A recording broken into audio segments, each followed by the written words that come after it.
শীতলপুর নামে একটা ছোট্ট গ্রাম ছিল। চারপাশে সবুজ ক্ষেত আর একটা শান্ত নদী দিয়ে ঘেরা। এই গ্রামে রতন নামে একটা ছেলে থাকত। রতন দেখতে শুনতে ভালো ছিল, কিন্তু ওর একটাই সমস্যা, ও ভীষণ অলস ছিল। সকালবেলা সূর্য উঠলে পাখির কিচিরমিচির শব্দে যখন সবার ঘুম ভাঙত, রতন তখনও গভীর ঘুমে মগ্ন থাকত। ওর মা ওকে ডেকে ডেকে হয়রান হয়ে যেত। ওঠ রতন, কত বেলা হলো, এখনো ঘুমোচ্ছিস? কিন্তু রতনের কানে যেন কিছুই যেত না। গ্রামের অন্য ছেলেরা যখন মাঠে খেলতে যেত, নদীতে সাঁতার কাটত, কিংবা বাবাকে চাষের কাজে সাহায্য করত, রতন তখন কোনো গাছের ছায়ায় শুয়ে থাকত, অথবা ঘরের দাওয়ায় বসে দিন কাটাত। বই পড়তে ভালো লাগতো না, খেলাধুলাতেও মন বসত না।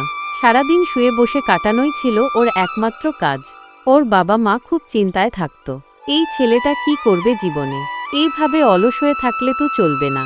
গ্রামের মোড়ল থেকে শুরু করে শিক্ষকরা পর্যন্ত রতনকে বোঝানোর চেষ্টা করত, কিন্তু কোনো লাভ হতো না।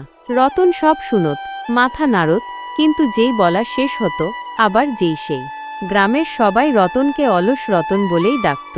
রতনের তাতে কোনো দুঃখ ছিল না, কারণ অলসতা ছাড়া ওর জীবনে আর কোনো কিছুতেই আগ্রহ ছিল না।